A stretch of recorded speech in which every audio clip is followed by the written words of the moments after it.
Hello everyone. आज फिर एक नए वीडियो के साथ मैं आप लोगों के समक्ष मौजूद हूँ।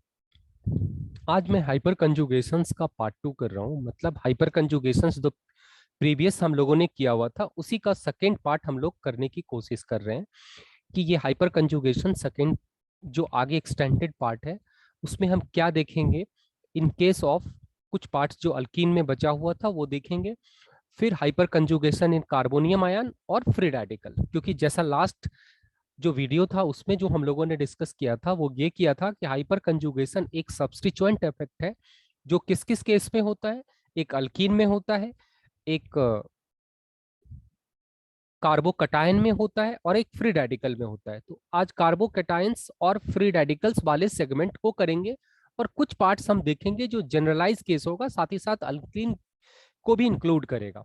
तो जैसे सबसे पहला चीज जो मैंने बताया था कि हाइपर कंजुगेशंस को हम नो बॉन्ड रेजोनेंस भी कहते हैं, क्योंकि हाइपर कंजुगेशंस में क्या है कि C H sigma and pi conjugation होता है, और वो जैसे कि सिग्मा बॉन्ड क्लीव होगा और पाई बॉन्ड डीलोकलाइज्ड होगा, ये चीजें होता है।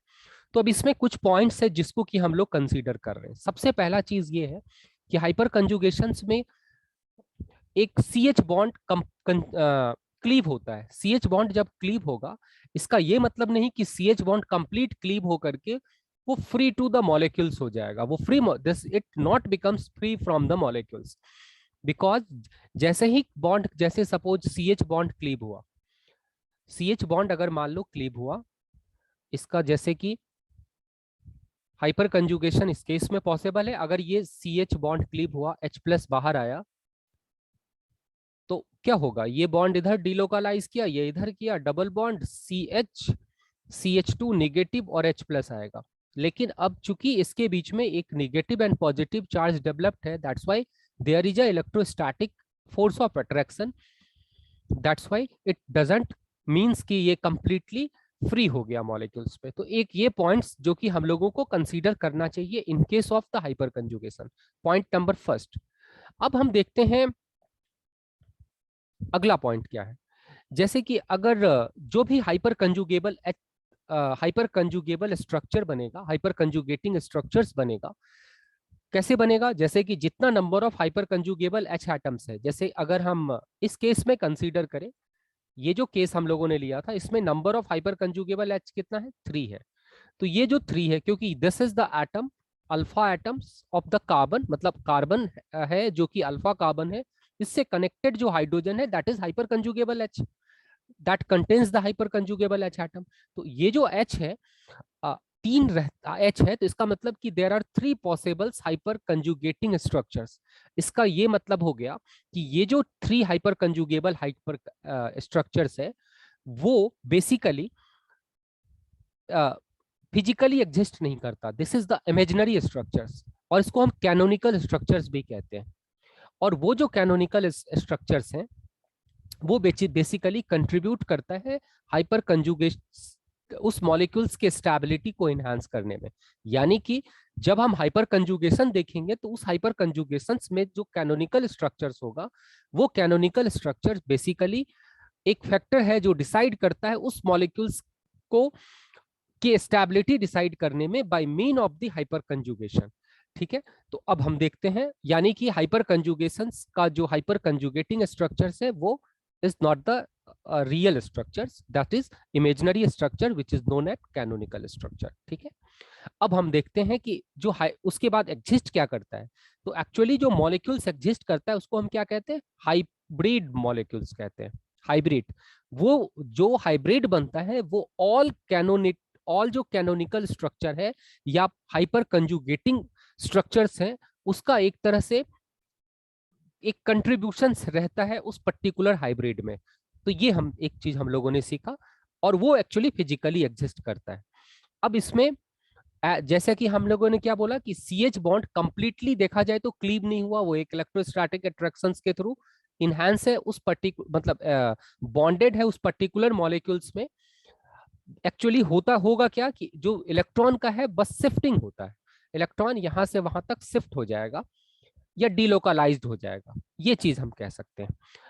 तो ये था एक पॉइंट्स जो कि हमें कंसीडर करना चाहिए during the course of the hyper conjugation. अब हाइपर कंजुगेशन क्या करता है, जो मैंने पिछले लेक्चर में भी, वीडियोस में भी डिस्कस किया हुआ था कि hyper conjugation increases the stability of the molecules, है ना। ये स्टेबिलिटी ऑफ द मॉलिक्यूल्स को डिसाइड करता है ना। ये चीज ध्यान में रखना है। ये क्या करेगा? स्टेबिलिटी को इनहांस करेगा, स्टेबिलिटी ऑफ द मॉलिक्यूल्स। ठीक है। अब जितना number of hyper conjugating structures या कैनोनिकल स्ट्रक्चर होगा उतना ही ज्यादा क्या होगा?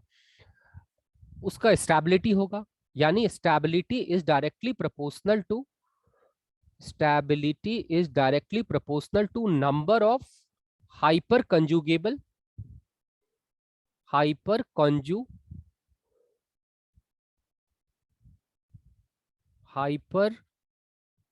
कॉन्जुगेबल एच एटम्स, बिकॉज ये हाइपर कंजुगेबल एच एटम ही डिसाइड करेगा number of canonical structures. Canonical structure, ये एक्चुअली जो कैनोनिकल स्ट्रक्चर है वो टर्म्स हम लोगों ने एक बार और पढ़ा हुआ है, देखा हुआ है, और जिसका नाम है रेजोनेंस। रेजोनेंस में भी कैनोनिकल स्ट्रक्चर या रेजोनेटिक स्ट्रक्चर होता है। यहां भी canonical structure and hyper conjugating structure होता है। This hyper conjugating structures only contribute the stability, जैसा मैं बार बार कह रहा हूं। तो ये था हमारा स्टेबिलिटी को डील करने का। जैसे कि अल्कीन का केस अभी हम डिस्कस कर रहे हैं, तो अल्कीन में अगर हम देखते हैं, जैसा मैंने पीछे भी बताया था, CH3 CH double bond CH2। अब यहां पर मैं अगर देखें, number of hyper conjugable H atom कितना होगा? हाइपर कॉन्जुगेबल एच एटम कितना होगा?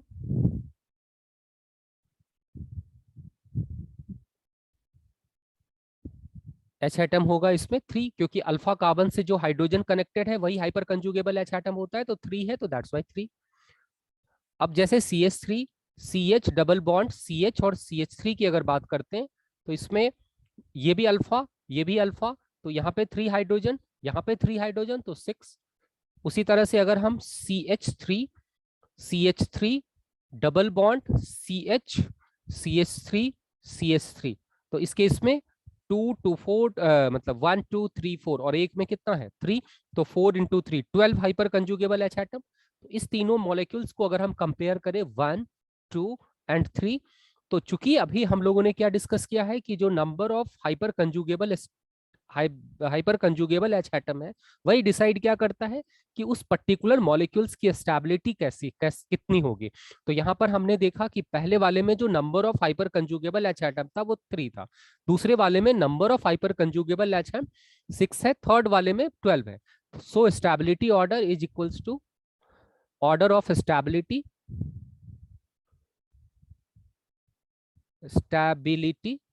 वो होगा 3 is greater than 2 is greater than 1, है ना। ये हमने देखा stability order of hyper conjugable stability of the molecules in terms of hyper conjugable H atoms के टर्म्स में हम लोगों ने देखा। उसी तरह से अगर ऐसा ले लिया हम लोगों ने, जैसे CH3, एक केस ऐसा लिया CH3 CH double bond CH2 CH3, और दूसरा केस ले लिया CH3 CH double bond CH और CH3। अब यहां पर देखो, इसमें number of hyper conjugable H atom कितना है? Number of hyper conjugable H atom कितना है?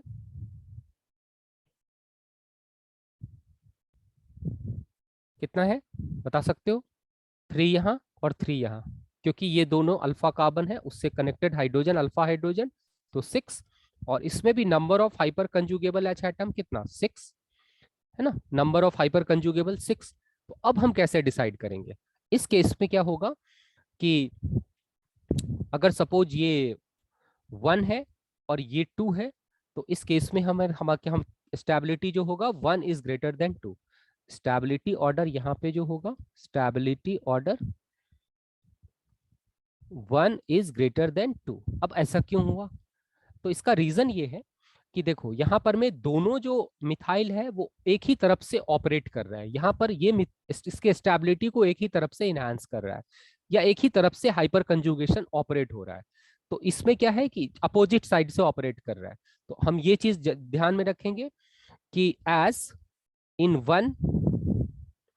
One both methyl group, both CH3 groups operates in same direction, operates in same direction.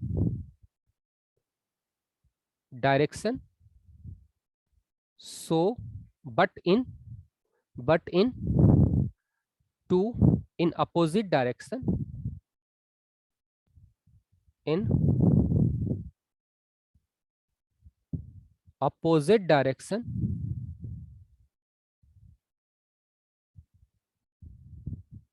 So one is greater than two stability order, है ना। ये चीज हम लोगों ने देखा कि ये आपका क्या है, स्टेबिलिटी ऑर्डर है। अब हम एक चीज और देख सकते हैं कि जो भी अल्काइल ग्रुप है उसमें जो मिथाइल ग्रुप है उसमें maximum number of hyper conjugable H atom है, क्योंकि ये डबल बॉन्ड है। अगर तो डबल बॉन्ड में अगर मिथाइल जुड़ा हुआ है तो मिथाइल में number of hyper conjugable H atom कितना होता है, 3। इथाइल ग्रुप है, इथाइल ग्रुप अगर जुड़ा हुआ है तो number of hyper conjugable H atom कितना होगा, 2। उसी तरह से अगर हम आइसोप्रोपाइल देखते हैं, आइसोप्रोपाइल ग्रुप में number of hyper conjugable H atom कितना होगा, 1। उसी तरह से अगर हम देखते हैं टर्ट ब्यूटाइल ग्रुप देखते हैं, टर्ट ब्यूटाइल ग्रुप, तो टर्ट ब्यूटाइल ग्रुप में कितना होगा, या फिर क्वाटरनरी ब्यूटाइल ग्रुप भी कह सकते हैं। ये जो ग्रुप है एक्चुअली टर्ट ब्यूटाइल ग्रुप है ना। एक दो तीन, तीन कार्बन से ये जुड़ा हुआ है, इससे जुड़ा हुआ है, तो इसमें कितना हो जाएगा, 0। तो यानी कि अगर हम देखें कि ऑर्डर ऑफ या फिर पावर ऑफ, ऐसे लिखते हैं, power of, power of order of electron donating capacity, power of order of electron donating capacity in terms of, in terms of hyper conjugation, hyper conjugation गेशन, तो क्या होगा, methyl is greater then, ethyl is greater then CH CH3। तो ये एक order हो गया जो हम लोग देखेंगे, है ना। तो यानी कि हाइपर कंजुगेशन से अगर हम डिसाइड करेंगे तो सबसे ज्यादा मिथाइल इफेक्ट करेगा, उसके बाद इथाइल, फिर आइसोप्रोपाइल करेगा। ये चीज को हम लोग देखेंगे। अब हम आते हैं case of carbocation, case of carbocation, है ना। कार्बोकेटायन, कार्बोकेटायन को एक और नाम से जानते हैं, कार्बोनियम आयन भी कहते हैं, कार्बोनियम आयन, है ना। इस केस में जरा देखते हैं कि how can the stability is enhances. तो जैसे सबसे पहले CH3CH2 प्लस लिखा हम लोगों ने, ठीक है। अब इस कार्बन की जो हाइब्रिडाइजेशन है वो कितनी है, sp2, क्योंकि sp2 में हम लोग दो जब हाइब्रिडाइजेशन कंसीडर करते हैं तो दो फैक्टर को कंसीडर करेंगे, क्योंकि दो ही टाइप का इलेक्ट्रॉन्स इसमें पार्टिसिपेट करता है, या तो नॉन बॉन्डिंग इलेक्ट्रॉन या फिर सिग्मा इलेक्ट्रॉन। तो यहाँ पर एक्चुअली प्लस है तो नॉन बॉन्डिंग इलेक्ट्रॉन का सवाल ही नहीं पैदा होता। अब सिग्मा इलेक्ट्रॉन की अगर बात करते हैं तो एक दो तीन, तीन सिग्मा इलेक्ट्रॉन्स है तो sp3, इसमें चार सिग्मा बॉन्ड है तो sp2, यहाँ पे sp2 होगा, और चार सिग्मा बॉन्ड है तो sp3 इज द हाइब्रिडाइजेशन, ठीक है।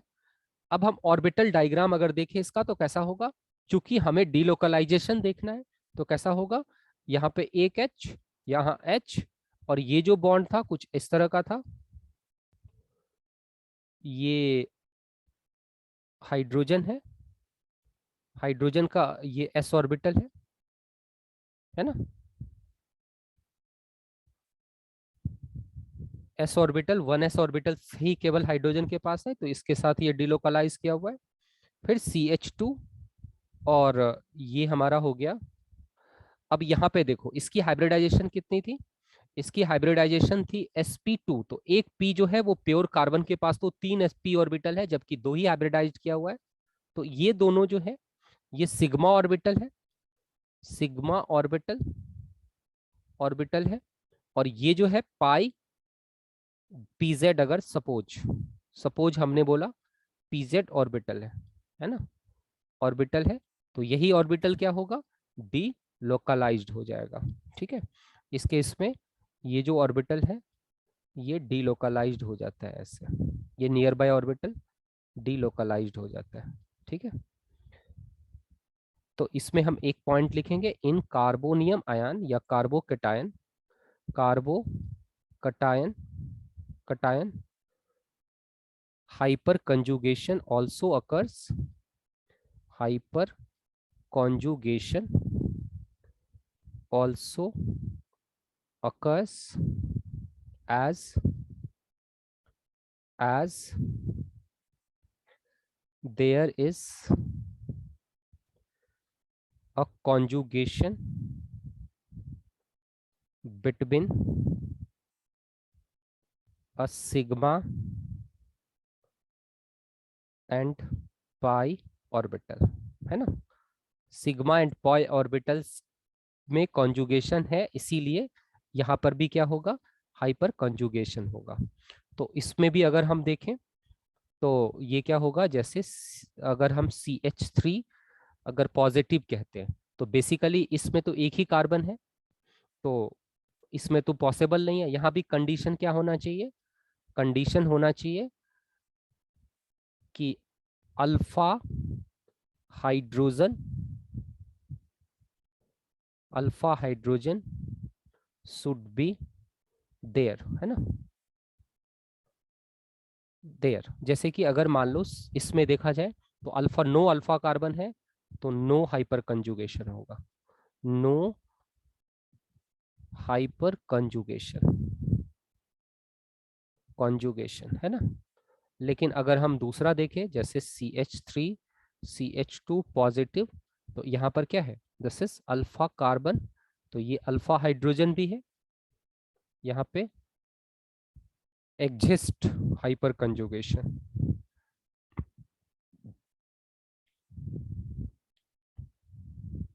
कॉन्जुगेशन, है ना। तो ये था, यानी कि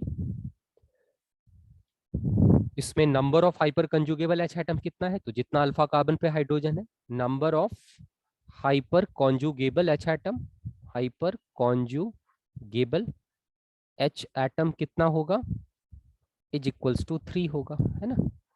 और यहां भी अगर हम देखें तो स्टेबिलिटी क्या होगा, stability is directly proportional to number of hyper conjugable, stability किसका, of carbocation, carbocation is directly proportional to number of hyper conjugable H atoms, है ना। ये देखेंगे, जैसे कि अगर देखा जाए कुछ एग्जाम्पल देखते हैं हम लोग, एग्जाम्पल कि जैसे CH3 plus CH3 CH2 plus CH3 CH plus CH3 CH C CH3 CH3 CH3। अब इसमें देखें अगर तो यहाँ पे hyper conjugable, hyper conjugable H atom कितना है, 0 है ना। इसमें कितना होगा बताइए, hyper conjugable H atom, hyper conjugable H atom will be 3 because this is the carbon and we have to see the alpha carbon and there is one alpha carbon by which there are 3 hydrogens are connected. That's why we can say the 3 hyperconjugable H atom. Similarly, in this case 3 3 3 9, in this case 3 3 6. तो so stability is directly proportional to number of hyperconjugable H atoms. So order of stability अगर देखें, order of stability तो क्या होगा? तो if we say it is 1, it is 2, it is 3, it is 4, then 4 is most stable. After that we consider the 3, after that we consider the 2, after that 1, because 4 के पास 3 3 3 9, इसके पास में 3 3 6, इसके पास 3, इसके पास 0. तो ये था स्टेबिलिटी ऑर्डर, जो कि हम लोगों ने किस में देखा? ये देखा इसमें कार्बोकैटायन के केस में. अगर हम एक और एग्जांपल लिख लें, जैसे CH3 CH plus CH CH2 CH3 देखा मैंने, हम लोग एक देख रहे हैं, दूसरा देख रहे हैं CH3 CH2 CH positive CH2 CH3. Suppose this is 1, this is 2, तो number of hyper conjugable H atom 2 और 3 5. H कॉन्जुगेबल H एटम, इसमें कितना है बच्चों? इसमें है 3 to 5, तो यहाँ पे 5, यहाँ पर कितना 2 और 2 4. तो अगर यहाँ 4 है, यहाँ 5 है, तो order of stability at obvious we can say कि 1 इज ग्रेटर दैट 2. ये हमारा स्टेबिलिटी ऑर्डर हो गया, है ना, स्टेबिलिटी ऑर्डर. ये तो हम लोगों ने किसका देखा? हम लोगों ने देखा कार्बोकैटायन का. अब हम अगला जो था वो हमारा क्या था? Free radical. Free radical, actually free radical क्या था? जैसा कि मैंने बताया था कि ये एक होमोलिसिस के थ्रू फॉर्मेशन होता है. और जो फ्री रेडिकल्स में भी अगर देखा जाए, जैसे CH डॉट लेते हैं, तो इसकी जब हम हाइब्रिडाइजेशन देखें तो हाइब्रिडाइजेशन विल बी sp2 होगा, हाइब्रिडाइजेशन, क्योंकि यहाँ पे 3 सिग्मा बॉन्ड है और पेयर ऑफ इलेक्ट्रॉन को हम एक सिग्मा बॉन्ड कंसीडर करेंगे while we are deciding the hybridization. But यहाँ पर तो एक ही इलेक्ट्रॉन है, इसीलिए इसकी हाइब्रिडाइजेशन sp2. ठीक है, तो sp2 है. तो ऑब्वियस सी बात है, अगर हम यहाँ पे तो हाइब्रिडाइजेशन हाइपर कंजुगेशन पॉसिबल ही नहीं है, लेकिन अगर alpha carbon with the alpha hydrogen है, जैसे कि यहाँ पे मैं खींच रहा हूं, तो इस केस में क्या है कि ये जो है वो सिग्मा बॉन्ड है और इसके पास एक पाई बॉन्ड भी होगा क्योंकि इसकी हाइब्रिडाइजेशन sp3 है. तो इस कार्बन के पास चार ऑर्बिटल्स थे, एक s और 3 p. तो 3 p में से 2 p इसने हाइब्रिडाइज कर लिया और एक p इज स्टिल वैकेंट. तो इसीलिए हम लोग क्या करेंगे, उस ऑर्बिटल्स के साथ कंजुगेशन देख रहे हैं. जैसे C, अगर हम ऑर्बिटल डायग्राम इसका भी देखें तो सिमिलर वे जैसा कि हमने किस केस में देखा था, कार्बोकैटायन में, उसी तरह से ये हमारा क्या हो गया, H, ये सिग्मा बॉन्ड और यहाँ पे भी क्या, ये एक प्योर p ऑर्बिटल इस वैकेंट, अब इसको pz कह सकते हैं से, और ये 2 हाइड्रोजन और एक डॉट भैया तो लगाना ही पड़ेगा, है ना. तो ये जो सिग्मा बॉन्ड है और ये जो पाई और pz ऑर्बिटल है, ये दोनों क्या है, कॉन्जुगेटेड है. So as sigma bond and pi pz orbital is conjugated, so क्या होगा, there is hyperconjugation, है ना, गेशन. ठीक है, इसमें भी क्या होगा कि stability of stability of free radical is directly proportional to किसके होगा बच्चों, free radical is directly proportional to number of hyper conjugable conjugable H atoms के होगा, है ना। तो यहां पर अगर देखें तो number of hyper conjugable H atom will decide, जैसे CH3 dot hyper conjugable H atom देखते हैं, हाइपर कॉन्जुगेबल H एटम अगर देखें तो ये है फर्स्ट, इसमें कितना 0 होगा, क्योंकि अल्फा कार्बन ही नहीं है तो हाइड्रोजन का सवाल ही नहीं पैदा होता। ये CH3 CH2, तो इसके इसमें क्या होता है, यहाँ पे 3 है तो देयर आर 3 हाइपर कंजुगेबल। ये 3 CH3 CH3, इसके इसमें कितना होगा डॉट, तो यहाँ पे 6 हो जाएगा, है कि नहीं।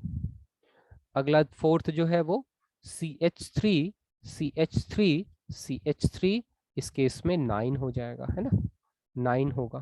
तो ऑर्डर ऑफ स्टेबिलिटी क्या होगा, ऑर्डर ऑफ स्टेबिलिटी अगर देखें तो 4 is greater then 3 is greater than 2 is greater than 1 होगा, है ना। तो ये था हमारा हाइपर कंजुगेशन, जिसके थ्रू हम लोगों ने क्या डिसाइड किया कि स्टेबिलिटी कैसे डिसाइड करते हैं। तो आज यहीं तक रखते हैं। अब नेक्स्ट जो लेक्चर स्टार्ट होगा उसमें हम लोग देखेंगे इंडक्टिव इफेक्ट, क्योंकि जैसा हम लोगों ने डिसाइड किया था कि जो सब्स्टिट्यूएंट इफेक्ट्स हैं उसमें जो पार्ट्स थे उसमें hyper conjugation, inductive effect, resonance effect या मेसोमेरिक इफेक्ट, इलेक्ट्रोमेरिक इफेक्ट और last one is steric effect, जिसमें से जो 4 थे वो इलेक्ट्रॉनिक इफेक्ट थे, जैसे कि hyper conjugation, inductive effect, mesomeric effect और इलेक्ट्रोमेरिक इफेक्ट। ये इलेक्ट्रॉनिक इफेक्ट थे, मतलब इलेक्ट्रॉन के शिफ्टिंग या डिलोकलाइजेशन से ये बनता था। और last one is static effect which happens due to size of the electron. तो आई थिंक ये आपको बहुत ही हेल्पफुल हुआ होगा। और ये जब हम डिसाइड करेंगे स्टेबिलिटी, तो hyper conjugation is very very very important. बहुत सारे इफेक्ट, बहुत सारे जो इफेक्ट्स हैं या बहुत सारे जो लॉज हैं वो इस पे डिसाइडेड होता है। जैसे कि एक सेटजफ रूल है, आगे पढ़ेंगे अल्कीन्स के ओरिएंटेशंस में, वो टोटली डिसाइडेड होता है हाइपर कंजुगेशन से। तो वो सब जब आगे हम लोग अगले कुछ वीडियोस में डिस्कस करेंगे। तब तक के लिए इंडक्टिव इफेक्ट का हम लोग देखेंगे। तब तक के लिए हम लोग इस वीडियो को बाइंड अप करते हैं। आप लाइक कीजिए, सब्सक्राइब कीजिए, ताकि मैं हौसला मेरा बढ़ा रहे और मैं ज़्यादा से ज़्यादा वीडियो आप लोगों के लिए प्रोवाइड करा सकूं। तब तक के लिए विदा चाह रहा हूँ। Bye bye.